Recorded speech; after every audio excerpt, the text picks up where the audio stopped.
Bereshis. And now together with all of you, beautiful, we have 15 people here today. We're going to start and begin the second book of the Torah.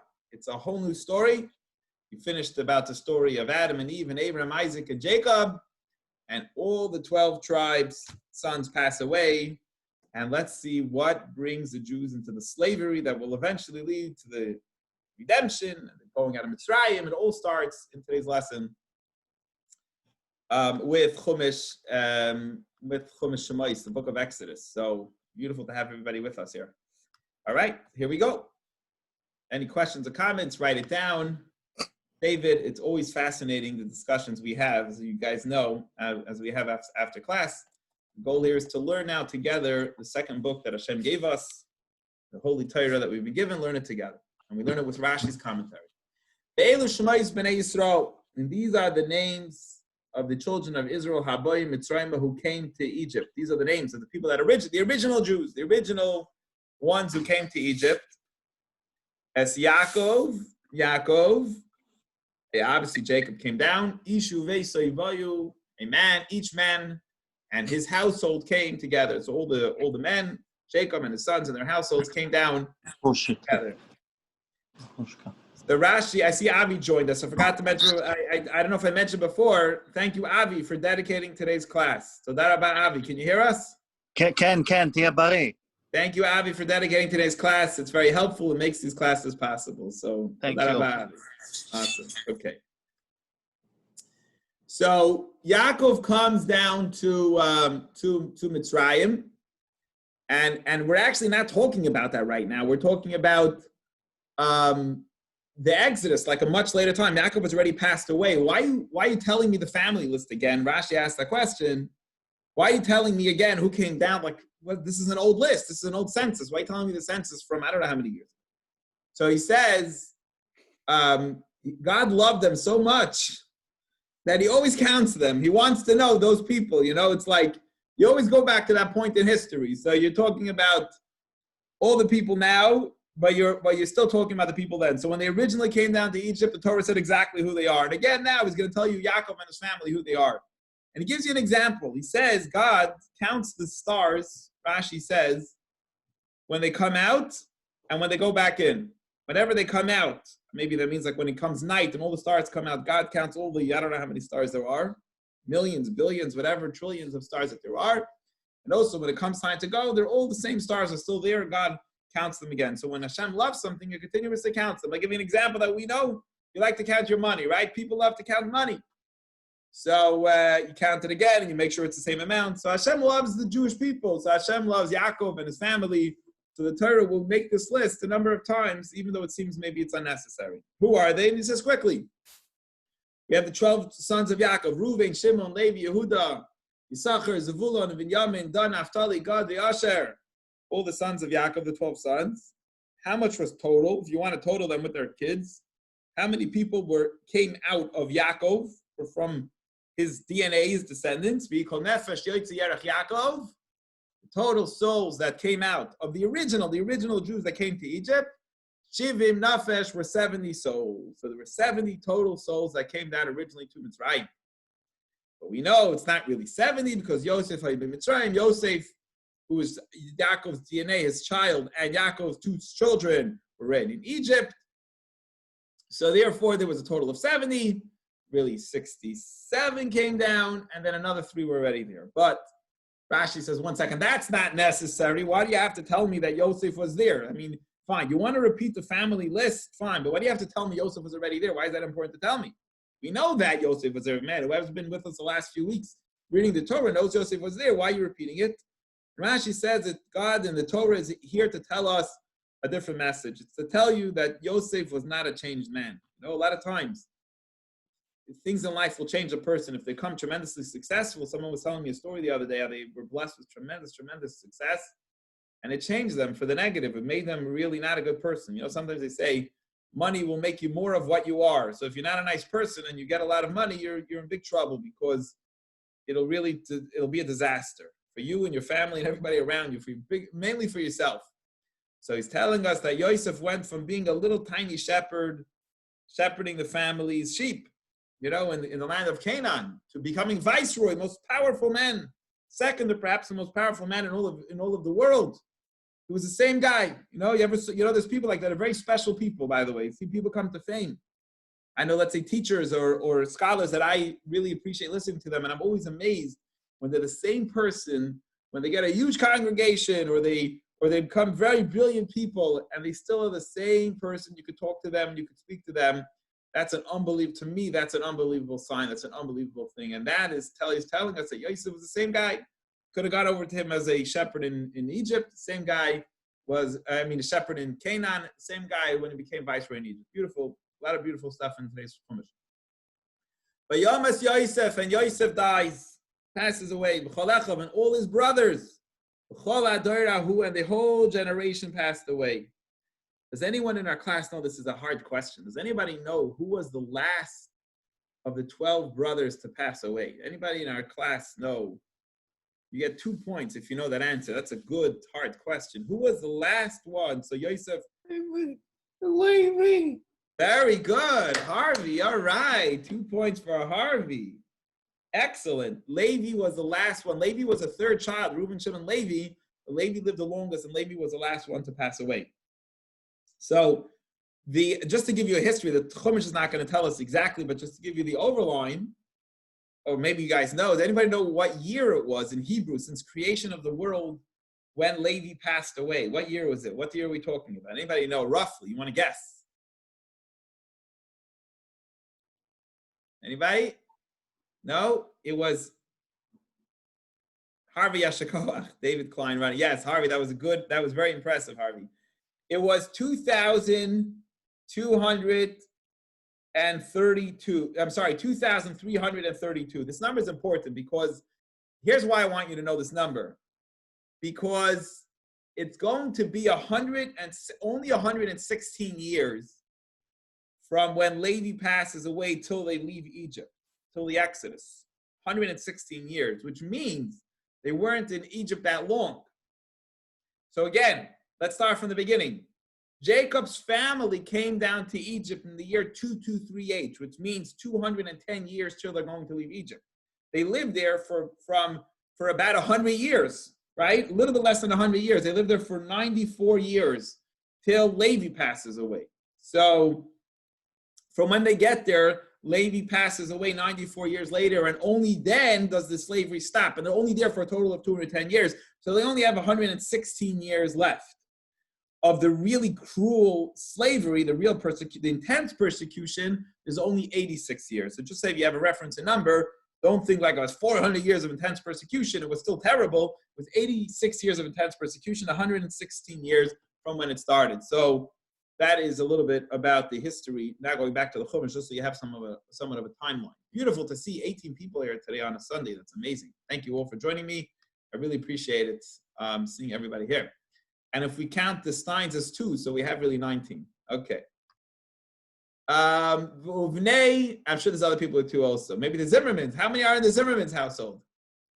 Just one. Yeah, just my one dad's today. running errands. My mom's working. I got to visit her soon. So. All right, no problem. Okay, no worries. Okay, let's keep learning. So Yosef dies, and all the brothers die. Levi dies. Bnei Yisrael, and what happens? Here's where we're going to get into the anti-Semitism. How anti-Semitism starts.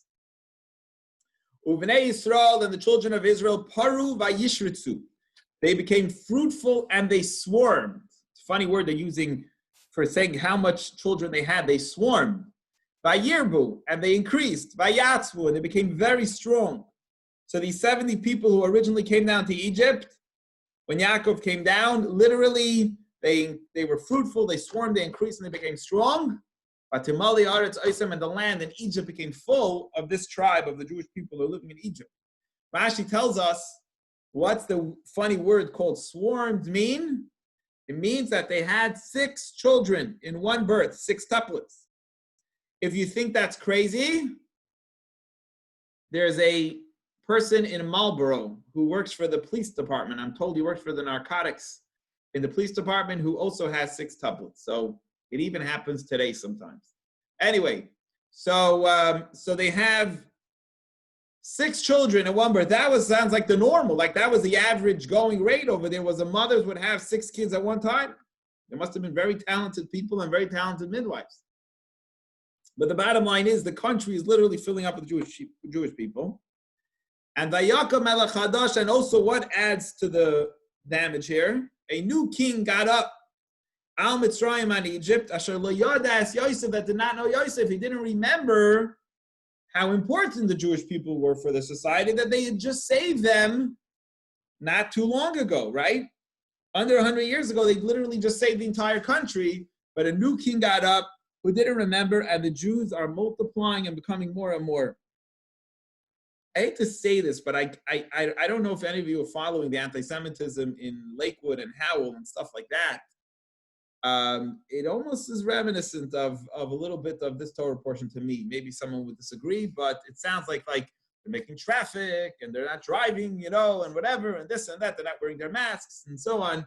But a big thing is that there are a lot of people that are multiplying tremendously, and people are getting a little bit threatened, and so on. Maybe not. Might not be a similarity, but I feel like it is. Now, what does it mean a new king got up? How do you not remember what Yosef did? So it's a debate. It's a debate between the rabbis. Two great scholars, Rav and Shmuel, debate this. One of them says it was literally a new king, and the old Pharaoh says, forget about you. I'm the new Pharaoh, and now this is my rules, and I don't care about your relationship with the Jews is over, right? It's like, imagine in our country when someone's elected. It really depends what the relationship with Israel will be. Will it be a good relationship with Israel or not, depending on who will be the president. And he says, some say, no, it was the same king, but he just had a change of heart. And he's like, I don't care how much the Jewish people help me. I'm a different person now, and I don't really care. And he pretended like he didn't know. It's like, I'm done. I'm finished with the Jews as they're becoming very many. So we really get a view in today's Torah portion into the cause of the slavery of the Jews and the anti-Semitism that was going on in that time. And Pharaoh says to his nation, whether it's a new king or a king who pretended like he was new, who didn't care about the Jews anymore. He says, it says the Jewish people are more numerous and stronger than we are. So we have a group of Jewish people who were 70, who lived in the area of Goshen once upon a time, who now are more powerful than the Egyptians. So we got a major problem. What are we going to do? Let us deal smartly or shrewdly with them. We got to learn how to deal with the Jews, right? How many times do we hear this in our history? But why? Because maybe they'll become even more. They'll increase. And there'll be a war. And David, can you hold the question? Hold the question. Yes. He will give you context. And there'll be a war with another country. Who knows? Canaan, I don't know. Someone else will go to war to us. And the Jews will not join us. And they're such a big part of our population, they'll join the other team. They'll fight against us, and we will be chased out of our own land because of these Jewish people. So Hashem made the Jews extremely successful, and they're multiplying, and they're growing. And there's a fear in the Egyptian societies and the echelons. What will be with these people? So Rashi, let's just say, explains two or three interesting ideas on this last verse. He says, first of all, we're going to act very smart, cunningly. You know why? We're going to figure out, we're going to get ourselves ready, and we're going to act very smart. And Rashi says they weren't just trying to outsmart the Jews, figure out a plan for the Jews. They were actually trying to outsmart God. What are we going to do? Because we know the Jews have a very powerful God. How are we going to take care of the Jewish problem, get rid of the Jewish problem without getting God too angry? And in their limited understanding that they had at that time, they knew that the Jewish God said that he'll never bring a flood to destroy the world. So what they're going to do is they're going to destroy the Jews through water by drowning them, or at least the leader of the Jews right now. And this way, God cannot make a retribution, because there was a promise by Noah and the flood that God will never bring a flood again. So not just we're going to ask brilliantly and smartly, cunningly to outsmart the Jews, because we have a big problem, there's too many Jews. We're going to also outsmart God by using water to punish them, in order that God, very interesting behind the scenes to what was planning in the cabinet of Pharaoh's cabinet, what they're planning against the Jewish people. So, and because what's going to happen if not? The Jews are going to chase us out of our own land, and therefore we need to get rid of the Jewish people. But you see, so what was their plan? So here's their plan. This is what they're going to do to take care of the Jewish problem of the Jews growing out to be so many. They put on them tax collectors, but not like today's tax collectors that they're collecting money. The tax collectors were for work. Everyone had to do their amount of work. So you had to build one building for Pharaoh, two buildings for Pharaoh. You had a certain amount of work you had to do. How's that going to help the Jewish problem? The tax collectors are going to afflict them with their burdens. We're going to make the Jews work very, very hard and do all the work of the Egyptians. Whatever was a burden for the Egyptian, I don't know, they're going to give the Jewish people to deal with all the problems of Egypt. The taxes of the Jewish people that live are now going to have to do all the necessary hard labors that the Egyptians have to do. For example, what are they going to do specifically? Vayivnu Ari Miskanos are going to build storage houses. They're going to build major storage houses. The Pharaoh, for the king Pharaoh, the names of those cities were Pison and Ramses. So they're going to build Ramses and Pison, which were then cities that didn't have storage, and they're going to hire the Jews to become the construction workers and the builders, and they're going to make them very, very busy, and they're going to have to fill the quota every day, and they're going to make them very busy. And I guess the Torah doesn't say, but when someone's very busy, we all know with hard work and so on, you have no family life, and you have no family time. The Jews have too much family time. Look, they're sitting with their wives and their family, and they have all their holidays. I don't know what they're doing, and they're having all these children. So what we're going to do is we're going to make them work very hard, and therefore we're going to get rid of the Jewish problem of there being too many Jews.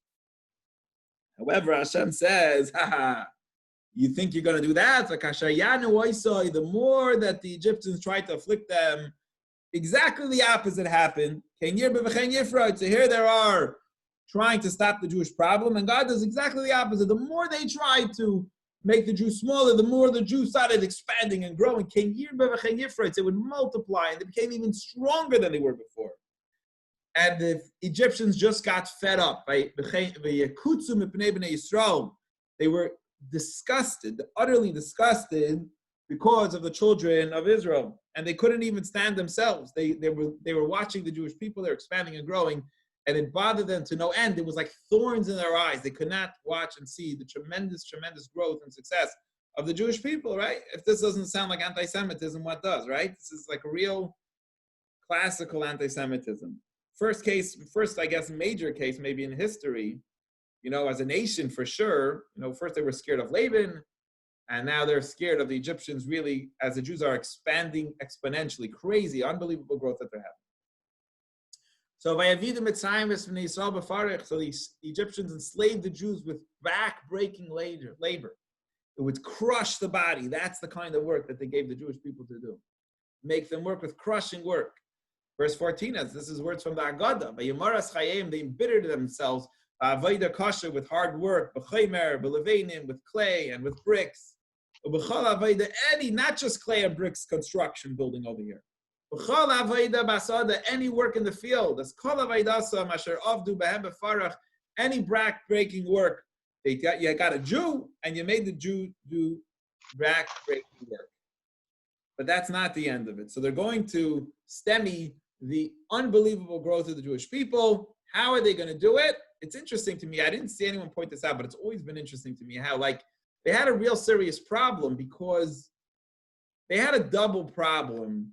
They really wanted the Jews because they wanted the Jews to work, right? They didn't want to just kick them out. That's the way I read the story, at least, is that, so they just ship them out of your country, chase them out. But that wasn't good because they needed the economy, needed the Jewish people, and they didn't want to let the Jews leave. That's what it seems like to me, at least.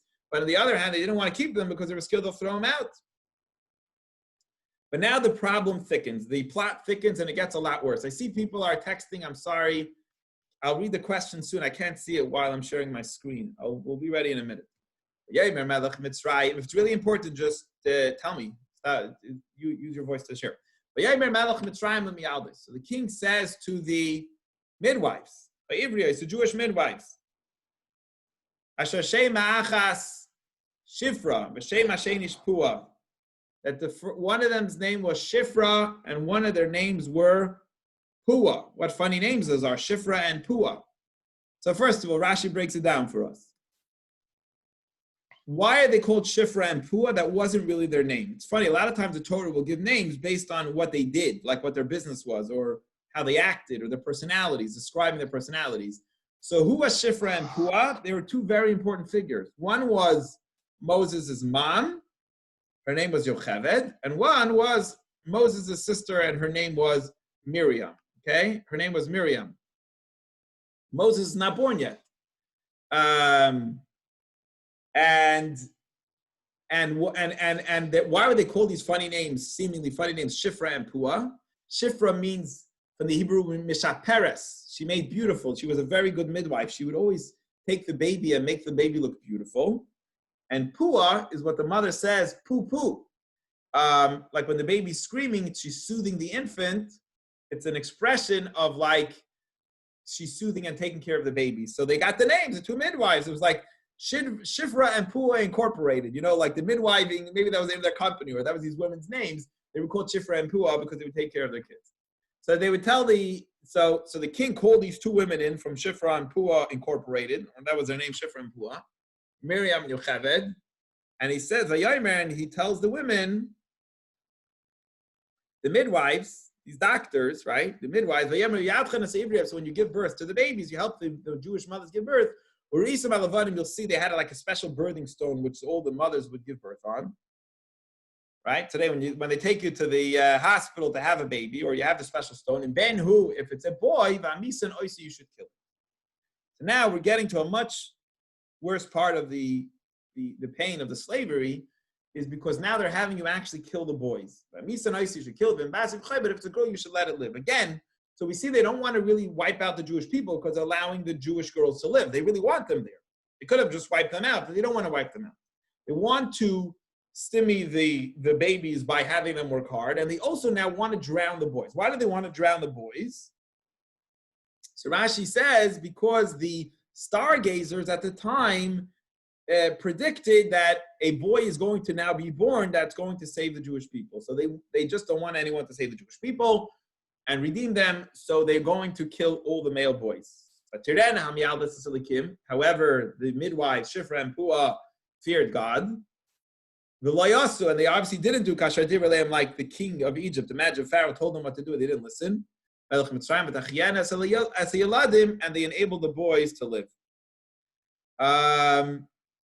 So they did the opposite of what the mighty King Pharaoh told them to do. And that is the end of today's Chumash, as we see the beginning of how the slavery of the Jewish people started and the very challenging life they're going into. We have here in great detail, the Torah describes as the anti-Semitism of that time, of what's taking place. I'm just saying because I saw the chat. I see. Okay, fine. Yehuda and Shuki are having a conversation. No problem. All right. Yes. What is the question? I see Ira raised his hand. Ira, yes. I have a couple of questions. Okay. One is, I guess, kind of like history repeating itself in a way regarding the Egyptians concerned about the Israelis, and I mean, one of the concerns in Israel is with the Arabs getting too numerous, especially in the Knesset. That's okay. I'm just thinking of that kind of this history in a way. And the other thing is, it says Hebrew midwives. Does that mean the midwives were Hebrew, or were they? No, by the way, if you would make it similar today, correct. So if there's a concern that they'll. So you're actually, are you trying to say that they're concerned it might be legitimate? Well, based on history, yeah. Okay. Look at I'm not knocking that. You're saying it's a real, you actually can see where they were coming from. Right. I mean, it's also in America too. I mean, I guess you could relate that to any country. I think like in a democracy, you look at Europe. Also. In a democracy, you could just outnumber the democracy. By the way, I think the Muslims have done that. Arabs have done that a lot of times in other countries. They just outnumber. Right. In Iran, used to be Persian, and then you basically, especially in a democracy, you just simply take over by the vast numbers of those people. Right. I mean, time is on their side. That's a concern. Over time, if whoever has more children and a bigger population will overrun. But it's interesting to see where the Egyptians were coming from. Of course, it doesn't excuse the backbreaking work and the. You know what I mean? And so I think China limits it maybe to one kid per person. That's one way of doing it. And I think they kill the baby. I don't know if that's true or not. I heard rumors of that. I don't know if that's even a true thing or not. Right. But they don't allow you to have more than one child maybe that used to be a thing. I have no idea. I'm making up stuff here. But correct. You could see where Hashem is leading it to the Jews need to go into this place to be slaves, and then they'll need to go free. But at least you see where it started from. The Egyptians are saying. Obviously, it doesn't excuse the torture they did to the Jews, throwing the babies into the ocean. But you see where what their concern was. Yes, it's interesting. Very interesting. Yeah. The other thing is that you said Hebrew midwives. So were the midwives Hebrews, or were they midwives for Hebrews? No, it's an interesting question. They were the Jewish. They seemed like the Jewish people had Jewish midwives help them deliver their babies. Because had they been Egyptian midwives, they probably would have listened to Pharaoh. But because they were Jewish midwives, they told Pharaoh no, and they took a very big, dangerous risk by not listening to Pharaoh. He could have chopped off their heads or something. You sent them to the guillotine for what they did. It was very dangerous of them not to listen, and they still didn't listen. So it was very dangerous. He went over to, I don't know why I find that we're saying Shifra and Pua Incorporated, whatever, that midwife home, the gynecology office, and he told them, maybe they were the two main midwives in the town, and he told them, I need you to kill all the boys. And he thought they would listen, and they did something very dangerous. They didn't listen to Pharaoh. I guess Pharaoh thought they would listen. Terry, yes. When we went to Iceland, they named their kids whatever they wanted to, but they needed to name them the names of like their in their country, like whatever their language was. They had to have a name in their language also, their old language. So is Shifra and Pura a Egyptian name, so that they had the Egyptian name and they had the Jewish name? The Torah says both of their names. So in other words, it calls them both names. Maybe that could be like that's interesting. You're saying like they had a secular name and a religious name, basically. So you're saying like Miriam and Yocheved would have been their religious name, and Shifra and Pua would have been their secular name. It's possible. It seems like they call people by their job. You know what I mean? Like you were like in Jewish names even, you were like the shoemaker or the tailor, like that kind of thing. That was your last name in Jew, Right. So the Torah calls them both names. It's interesting. Yeah, possibly it was like your work. Instead of saying your secular name and your Jewish name, it seems in a way it's like your work name and your regular name. That's what we have info so far. But Torah calls them both names. Correct. It's very interesting. Maybe they had like two names, the names they would use. I don't know which one they would use more often, but it seemed like they had like both names. Yeah. Interesting point. Thank you for the great insight from the Stein House in Marlboro, I think. Yeah. David Jaroshow from Florida Dog Park. Yes. Okay. So we had talked a few weeks ago about the convincing that was needed for, first of all, to convince Yaakov to allow Binyamin to be taken to Mitzrayim, and that there was basically an argument by Yehuda with Yosef about it, correct? Yeah, I just muted David Klein because for some reason when David Jaroshow speaks, there's an echo when David Klein's thing is not muted. I don't know why. So David Klein, I just muted you for a minute until you speak. Hang on. Yes. So David Jaroshow, again, one more time. Yeah, Yaakov did not want to go down to Egypt, correct? Yaakov did not go down to Egypt, but it was... He did not want to go down to Egypt, yeah. Right, but there were reassurances from Yehuda. Yehuda took responsibility for it, correct? No, we're talking two separate things. So, Yaakov did not want to go down. Hashem said, I'll go down with you and I'll eventually bring you up. Because Yaakov knew where he was going. Was a very dangerous place, was a terrible place. Yehuda was sent to make a yeshiva so that they could keep them inspired while they're there. I'm just trying to make sense of your question. No, so that's right. So right. So it's Yaakov that needed the convincing. And I think I asked at the time that Hashem, that Yaakov was promised to be brought up, but there was never promised to be brought back, or certainly not immediately. Yes, there was. But I'm saying, but they weren't brought back right away. There was 100+ years of slavery. Right. True. So I'm saying that's not really a round trip. That's like a round trip with a real stopover. And, that's God. I would say that's God's kind of round trip. Right. But I'm saying not Hashem does things much slower Hashem has a lot more patience than other people.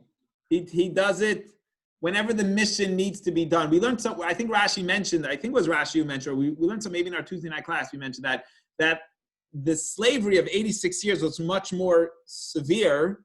In a way, that's what shortened the time from 400 years to 210 years to whatever, to 116 years, because of how painful the slavery was. So maybe Rabbi Steinsaltz said that there's things that need to take place for the end result to come, for the redemption to come, that redemption of going out of Egypt.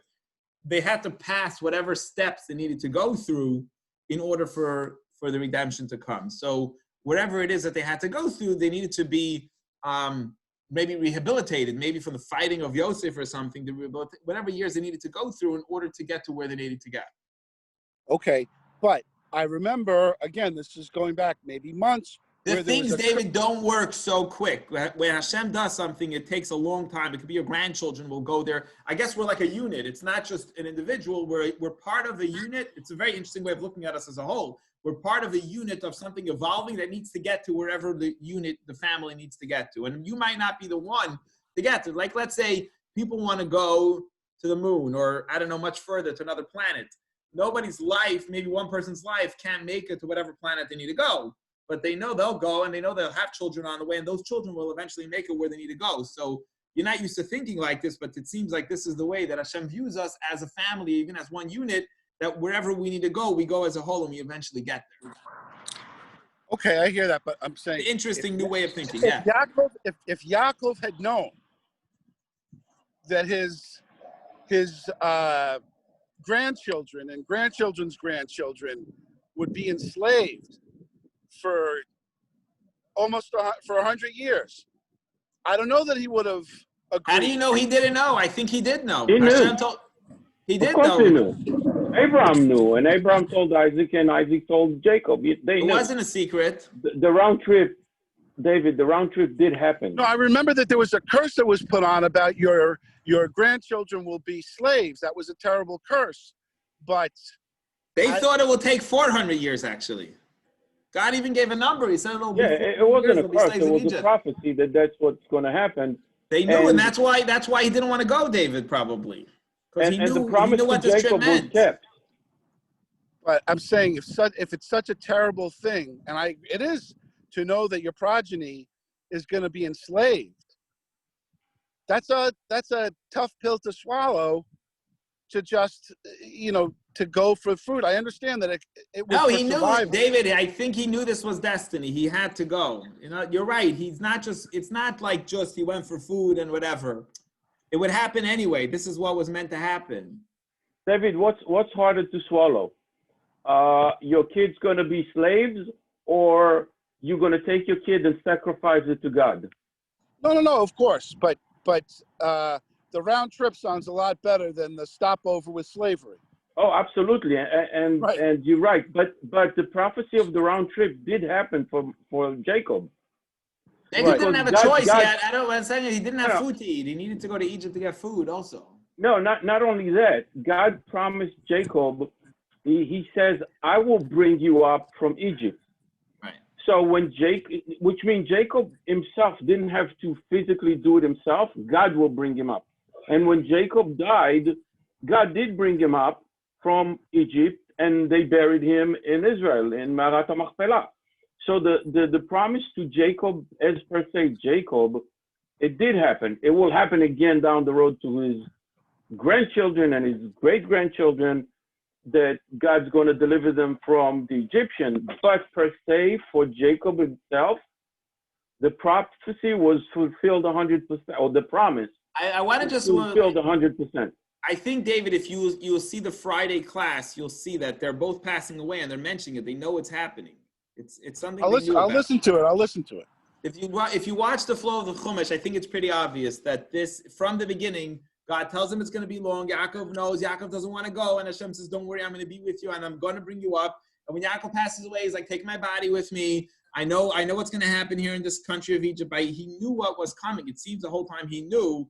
It wasn't really, it wasn't like you're making it like he had a choice and he wanted to go down for food. That's not what it was. It was destiny. He knew that this is what had to happen. He didn't want to go, but he knew that this is where he had to go.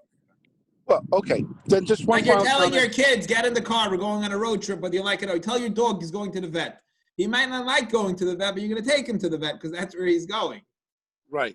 Well, just one final point on this, and then I'll Yeah. stop. So, Yaakov had Yosef, Yaakov, they both had special gifts. So you remember that the 7 years of famine were in Mitzrayim, were reduced to 2 because of Yaakov. He made the Nile swell with nourishment.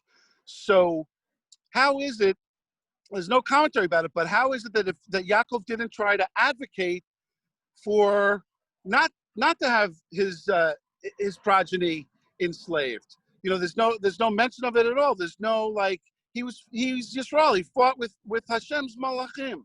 How come, he basically took the enslavement of his I would line. say, right. I don't know. I the way I look at it, I don't know if he had a choice. I don't know if he knew he had a choice, but he probably tried to make the Egypt situation the best way possible. How about saying like that? Like, we have to go on this trip. We have to do this.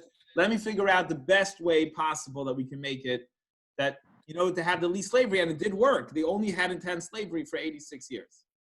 Okay.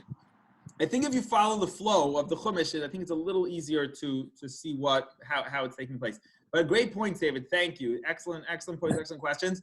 I just want to mention, whoever made the half-hour commitment, you've done your half-hour commitment. Whoever can stay, we have some great Tanya we're going to do still today. Let's move on to the questions. Yes, David Klein.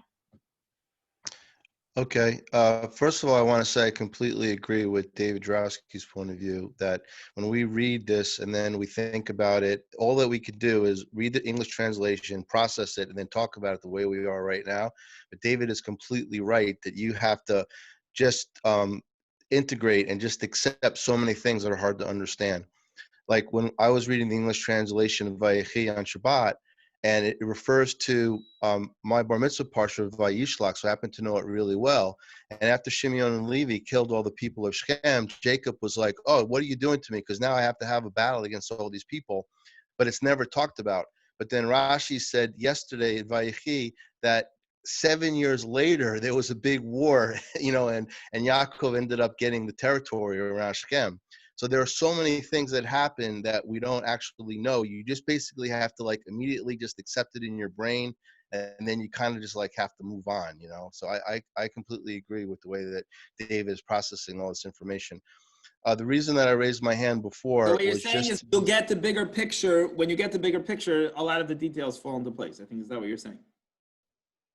Well, there's so much to understand that is on different levels. We already talked about it. You have remez, you have the obvious, you have the hint, you have the secret, and you have the midrash, or you have the commentary. So this is the reason that people can spend hours and hours and hours studying Torah.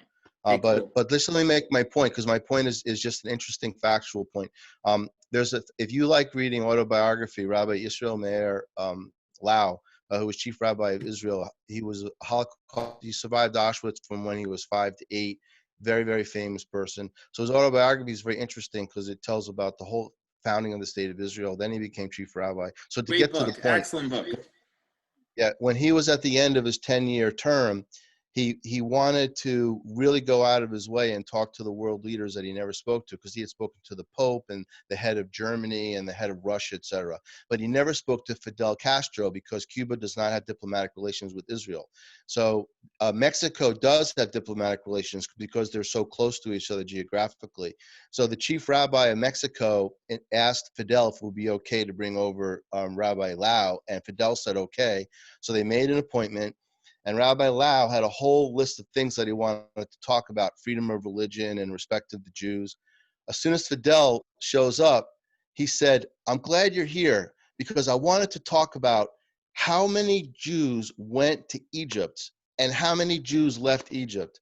And Fidel Castro made Rabbi Lau go through the whole thing about how did you get from 70 souls to 600,000 souls. And then Rabbi Lau's like, actually, it's not 600,000, it's probably 3 million. And so Fidel Castro took out a piece of paper and a pencil, and he went through this whole thing. And Rabbi Lau said, well, Rashi said that they had 6 babies at a time. And so Rabbi Lau, when he was writing the story, he's like, oy, I can't believe I have to talk about this with Fidel Castro, of all the things I wanted to talk about. So I just wanted to share that story because I thought it was very amusing. Connected to today. So the growth rate of the Jewish people from 70 to millions to 2-3 million was huge, right? It was huge in the short amount of time. Correct. Awesome, David. Right. Thanks for sharing that. Great. Awesome. Okay, so they went from, in 210 years, they went from 70 people to 2.5 million. Go figure that out. All right. Okay, some of the really cool stuff in the Chumash, and we need to understand it, and that's what we're trying to do, slowly, one thing at a time. Anyone else, or we can move on to Tanya? All right, we're going to, let me hold on one second. Let me stop it.